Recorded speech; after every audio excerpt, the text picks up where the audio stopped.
भारत के बेहद नजदीक पहुंचा चीन। भारत और चीन के बीच बढ़ता जा रहा है तनाव। भारत के खिलाफ चीन ने शुरू की घेराबंदी। सैटेलाइट तस्वीरों से चीन की चाल हुई बेनकाब।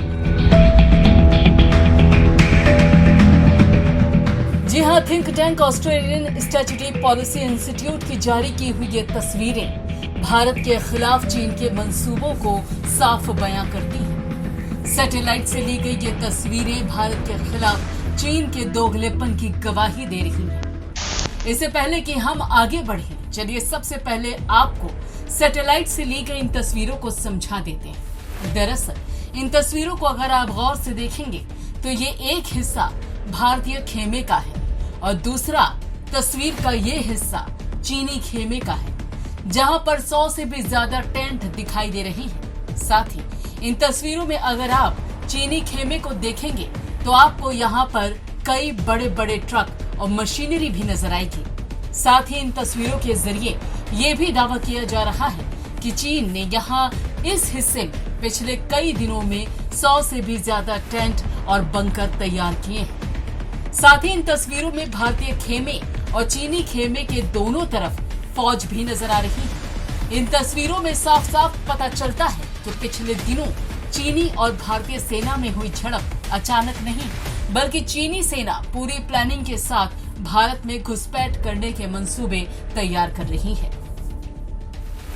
पिछले कुछ दिनों में जहां चीनी सैनिकों ने लद्दाख की गेलवाल घाटी और पेंगसौन झील के इलाकों को तनावपूर्ण बनाया, वहीं अगर भारतीय सैनिकों की बात करें तो चीनी सेना से भारतीय सेना महज 500 मीटर की दूरी पर खड़ी है। साथ ही एक्सपर्ट का मानना है कि इन सैटेलाइट से ली गई तस्वीरों से साफ पता चलता है कि चीन इन इलाकों में अपना वर्चस्व स्थापित करने में लगा हुआ है। चीनी और भारत बॉर्डर की समस्या कोई आज की समस्या नहीं है, बल्कि बरसों पुरानी ये कहानी है। गलवाल घाटी के पास डीबीओ रोड पर भारतीय सेना का डिफेंस जोन भी इन तस्वीरों में नजर आ रहा है, जिससे चीन को काफी एतराज है। साथ ही इन तस्वीरों में गलवाल नदी के पास सड़क भी दिखाई दे रही है, जिससे चीन के नापाक इरादों का पता चलता है। दरअसल चीन की तकलीफ भारत के क्षेत्र में फैल रही भारतीय सड़कें हैं। दरअसल जिस तरह से इन क्षेत्रों में भारत सड़कों का निर्माण कर रहा है, उससे चीन को ये डर लग रहा है कि इन सड़कों के निर्माण के बाद भारत सामने से चीन को चुनौती देने की स्थिति में आ जाएगा। यही कारण है कि चीन इन सड़कों के निर्माण में रोड़ा बन रहा है। दरअसल कुछ दिन पहले ही बॉर्डर रोड ऑर्गेनाइजेशन ने लद्दाख में चीन सीमा के करीब 2 सामरिक महत्व की सड़कें तैयार की। पहली पूर्वी लद्दाख के शियांग से डीबीयू यानी कि दौलत बेग ओल्डी तक जाती है। ये सड़क गलवान घाटी के पास से होकर गुजरती है। दूसरी पैंगोंगत्सो लेक के करीब है और फिंगर एरिया के पास तक होकर जाती है, जो कि दूसरी सड़क है। और यही वो फिंगर एरिया है जहां पर 5 मई को भारत और चीन के लगभग 250 सैनिकों के बीच लोहे की छड़ों और लाठी डंडों से झड़प हो गई थी। दोनों ओर से पथराव हुआ था। इस घटना में दोनों देशों के सैनिक घायल हुए थे। ठीक इसी तरह से 9 मई को सिक्किम सेक्टर में नाकुल आद्रे के पास दोनों देशों के लगभग 150 सैनिकों के बीच झड़प हुई थी और इस झड़प में दोनों देशों के लगभग 10 सिपाही घायल हुए थे। और अब पैंगोंगत्सो, डैमचौक और दौलत बेग ओल्डी क्षेत्र में दोनों देश की सेनाओं के बीच बढ़ते तनाव की वजह से चीन और भारत अब जंग के मैदान में आने को तैयार दिखाई दे रहे हैं। साथ ही अगर भारत और चीन के बीच विवाद का इतिहास अगर देखा जाए तो पैंगोंगत्सो और दौलत बेग ओल्डी इलाके से पहले 2017 में भी डोकलाम तिराहा क्षेत्र में भारत और चीन के सैनिकों के बीच 73 दिन तक गतिरोध चला था, जिससे दोनों देशों के बीच युद्ध की आशंका बन गई थी।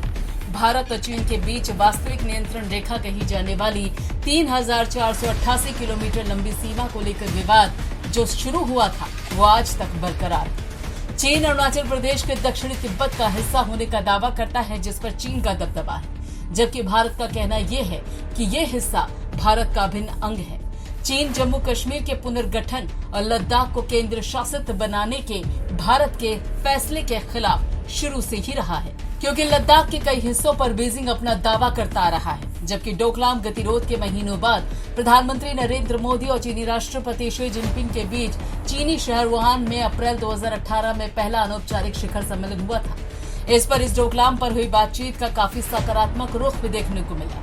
उसके बाद पीएम मोदी और शी जिनपिंग के बीच दूसरा अनौपचारिक शिखर सम्मेलन पिछले साल अक्टूबर में चेन्नई के पास मामल्लापुरम में हुआ था, जिसमें द्विपक्षीय संबंधों पर जोर दिया गया था। हिंदी चीनी भाई भाई का नारा जो 1962 के युद्ध से पहले काफी मशहूर हुआ था, वो नारा 1962 के भारत चीनी युद्ध के बाद गुमसा हो गया। उसी नारे की गूंज चीन और भारत के बीच हुए इन दोनों शिखर सम्मेलनों में फिर से सुनाई देने लगा। लेकिन एक बार फिर से हालात बदल गए हैं। एक तरफ चीन से निकला कोरोना का डंक भारत झेल रहा है, वहीं दूसरी तरफ चीन की ये नापाक हरकतें भारत को दिए चीन के धोखे की याद को ताजा कर रही हैं। ऐसे में चीन को मुंहतोड़ जवाब देने के लिए भारत भी कमर कस के खड़ा है। और आप हमसे जुड़े रहने के लिए सब्सक्राइब करें YouTube पर, फॉलो करें Twitter पर और लाइक करें Facebook पर। और ज्यादा जानकारी के लिए न्यूज नशा की वेबसाइट पर जाएं। आपको टाइप करना होगा सिर्फ न्यूज नशा।